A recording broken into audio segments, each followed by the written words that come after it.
Agora a gente vai falar sobre o he, she e it, que é a terceira pessoa do singular do inglês. Que a teacher costuma chamar de os três mimadinhos do inglês. Ele, ela e o it, que é ele e ela para tudo aquilo que não é pessoa.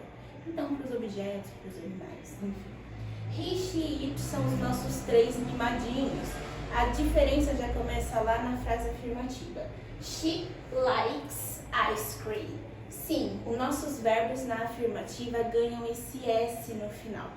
Eu não estou cobrando por enquanto de vocês que vocês saibam a regra do S, ES e IES. Vocês já repararam que alguns verbos mudam, tá? Aqui no final a gente vai falar sobre isso.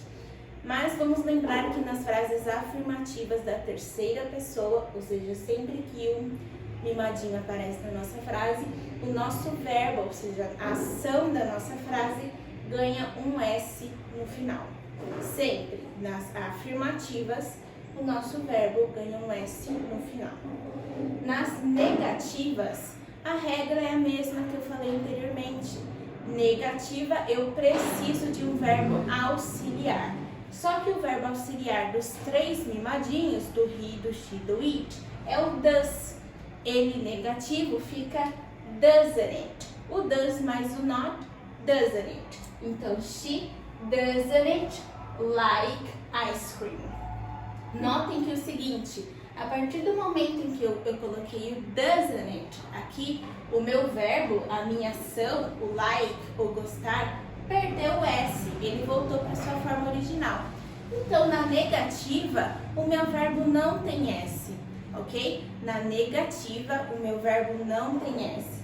O meu verbo volta para sua forma original. Na negativa, o que eu tenho é o meu auxiliar negativo, ok? E na question, a mesma coisa. Nas perguntas, o meu verbo permanece na sua forma original.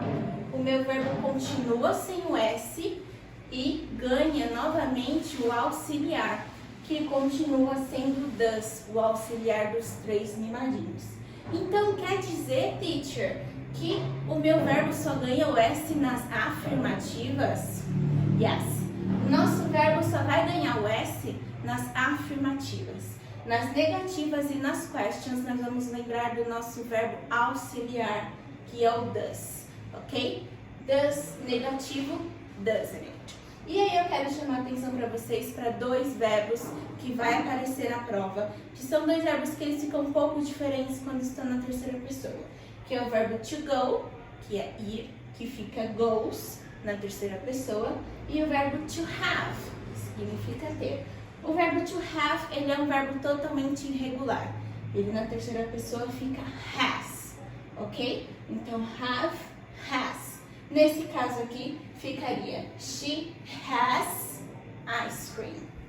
She doesn't have ice cream. Does she have ice cream? Ok? Então, as formas do verbo to have mudam totalmente por ele ser um verbo irregular.